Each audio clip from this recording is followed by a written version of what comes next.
Welcome to the course of Thermodynamics of Fluid Phase Equilibria, and in these few first lectures we are going to review the engineering thermodynamics to build the base for dealing with the more complex thermodynamics for fluid mixtures. Okay. So, I will start first with the objectives of few lectures. So, we will be covering basic concepts and definition, system and surrounding, property of a system, state and equilibrium. I will define intensive and extensive properties of a system.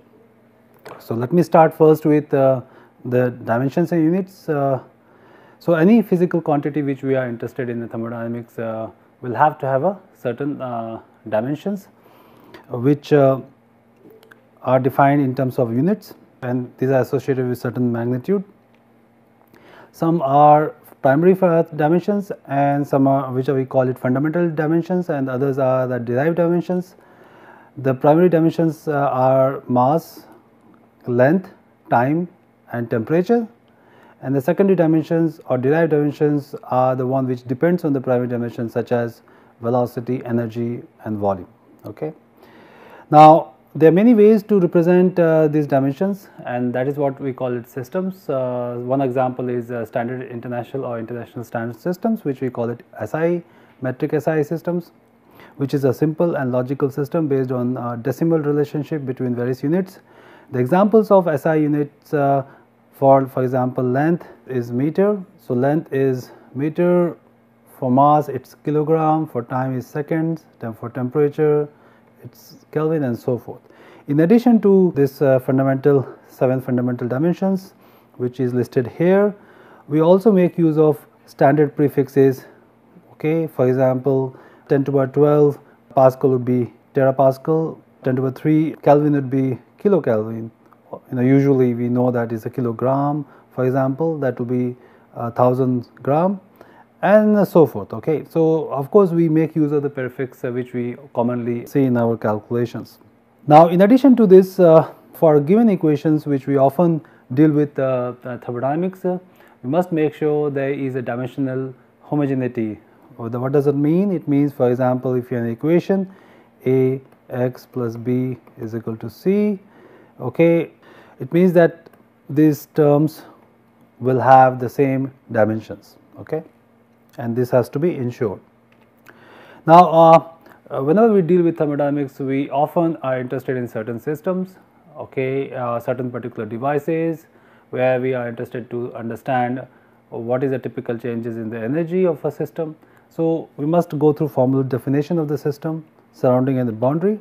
The system is a quantity of matter or region in space chosen for study, and surrounding is whatever is outside the system, that is mass or region outside the system, and this is separated by boundary, does not have any specific volume there, does not have any volume. So, thus the boundary could be a real or imaginary surface. It usually is fixed, but it could be also movable depending on the system which we are interested in. Okay.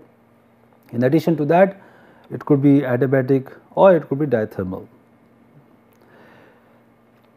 Okay. So, let me just go through now specific examples, the closed system and open system. So, what are the closed system? Closed system is where basically no mass can leave or enter, but energy can cross the boundary, okay, in the form of work or heat, which we are going to define more specifically later.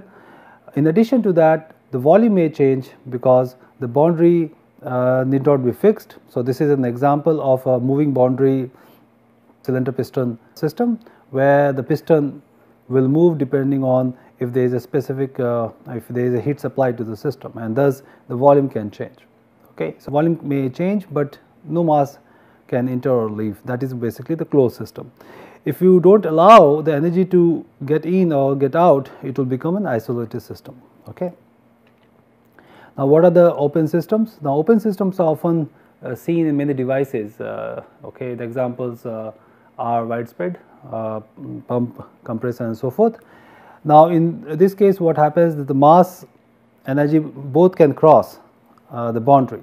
Okay. So, both mass and energy can cross the boundary of the open system, which often we make use of the definition or the synonymous synonymously we also define it as control volume. So when somebody says control volume, it essentially means also open system. So when this is an example of a real boundary where the boundary is a fix, okay, it's not moving. So and this is a combination of actually the real boundary and imaginary boundary where the boundary is fixed and the mass can flow in and out. Okay, energy of course can also flow in and out. Now this is an example where one boundary is movable, the others are fixed. Okay, and this is an example where the boundary is completely fixed, okay, for the control volume. This is an example of a water heater.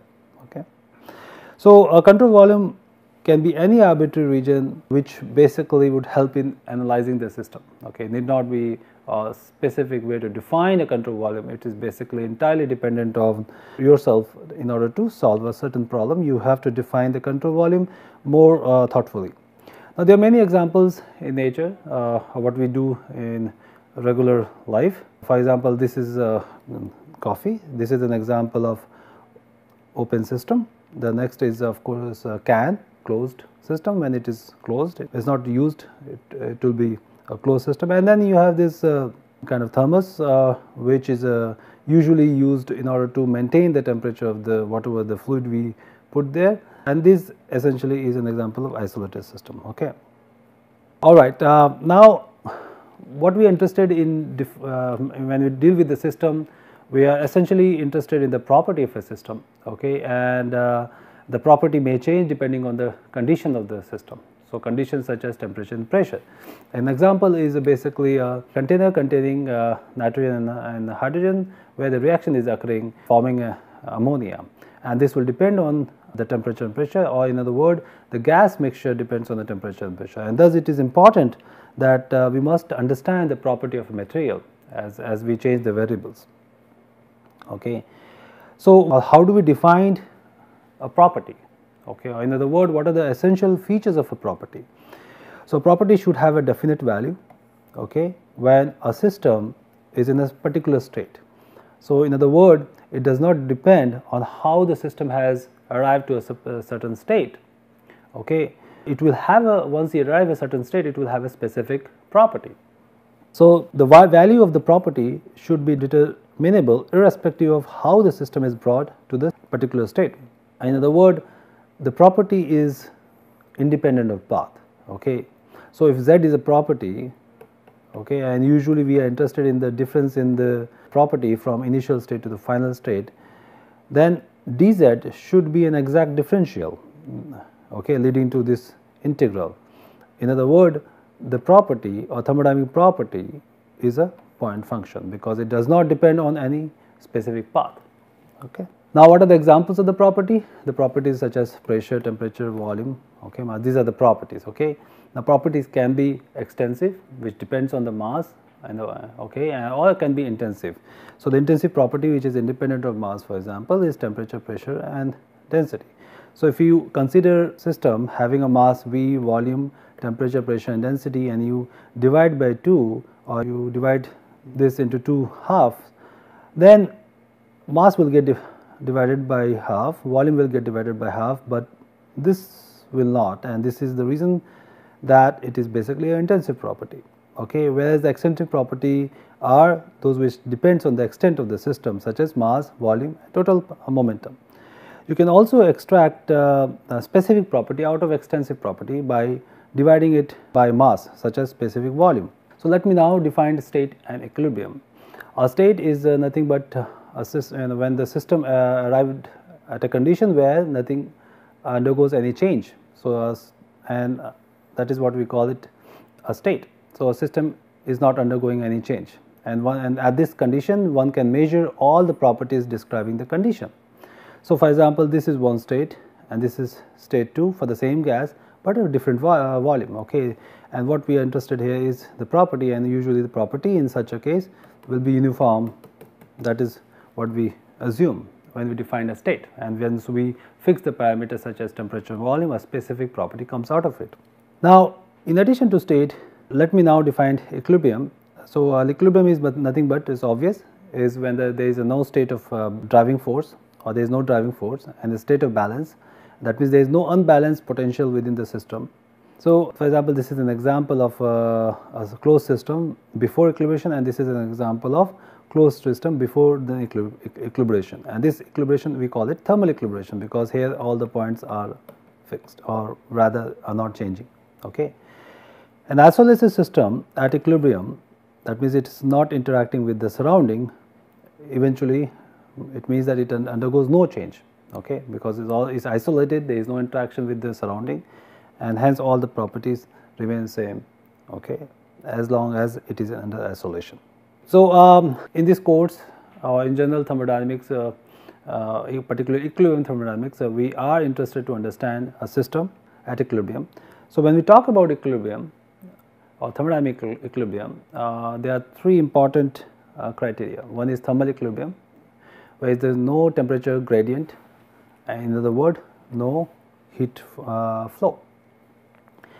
And second is mechanical equilibrium, that means there is no force gradient, or in general there is no change in the pressure, okay, within the system. But of course, the pressure can change along here, along the vertical direction, but the pressure will remain same along the horizontal, and in other words the forces are balanced in order to achieve a mechanical equilibrium. And chemical equilibrium is if the chemical composition of the system does not change with time, that is, there is no chemical reaction. Okay. So, that means all the compositions here and here will be constant, and there is no mass transfer from this point to this point, okay. That will indicate a chemical equilibrium. And the phase equilibria, which we are going to deal with more intensely in the later part of this course, is a system involving two phases, alpha and beta, okay, and the mass of each phase reaches an equilibrium level and stays there. So, that means there effectively there is no mass change from this phase to this phase, okay, it remains as a constant, okay, effective rate of mass will be exchange will be 0. Okay, but of course, phase equilibria, there is more formal definition which we are going to deal with little later. Okay. Now, in order to define the system, we call or the property, then there will be certain property which will be required, and now that will depend on whether this system is a single phase or two phase or many phases. Okay.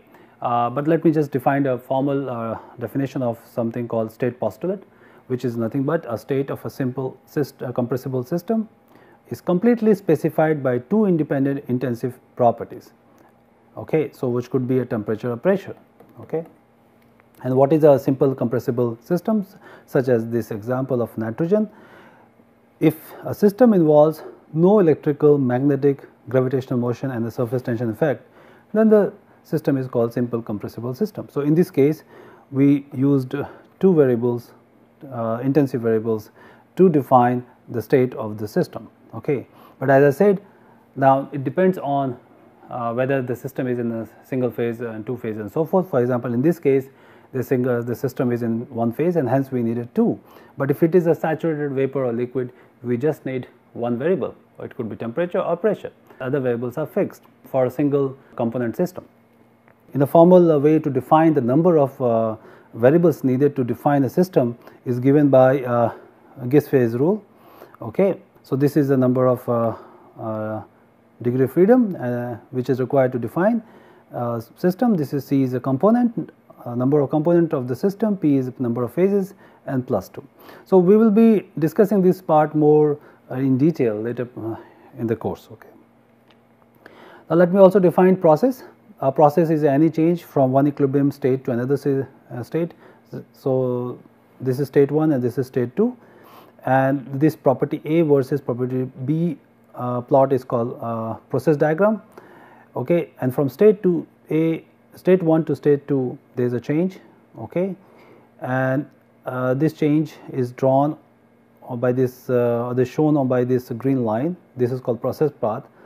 We could show this green line for an equilibrium or quasi static or quasi equilibrium, that means very slow process, okay. For very fast process we cannot show it on the process diagram, such a change, okay. So, this is a path, okay. As I said, quasi static and quasi equilibrium process are the process which are very slow, such that the system remains infinitesimally close to an equilibrium state at all time. So, very fast compressible compression would be a non-quasi equilibrium process, and we cannot draw such a process on a process diagram. Okay. Now, there is a reason for making an assumption like this, because by considering quasi-static equilibrium process, we can idealize processes and analyze devices and find out maximum work to be done or the minimum work required, for example, by a pump in order to operate, or similarly work producing devices such as turbine, how much maximum work can be extracted from there. Okay, so this is all based on the quasi equilibrium concepts. So, as I said, this is a process diagram. Example is a PV diagram. Okay, property A and property B is P and V, and in the compression it is shown that it is slow compression. We can draw it in this form. Okay. Now, in addition to process diagram and process path, there are various different processes that depends on the conditions which we are imposing. Isothermal process is the one where the temperature is fixed. Okay, isobaric where the pressure is fixed, isochoric where the volume is fixed, particularly specific volume, or where the volume is fixed. And the cycle is a process during which the initial and final states are identical. Okay. In addition to these processes, we have conditions where the flow is being considered, where many example of such processes, these are turbine, pump, boilers, condenser and so forth. Now, for the case of such a system, when the process itself has reached a steady flow, which means there is no change in the time of the property, okay, this will be called like steady flow process. So, okay, so the steady flow process is a process during which a fluid flows through a control volume steadily. Now, in addition to that, there is something called uniform. So, uniform is no change within location. Okay.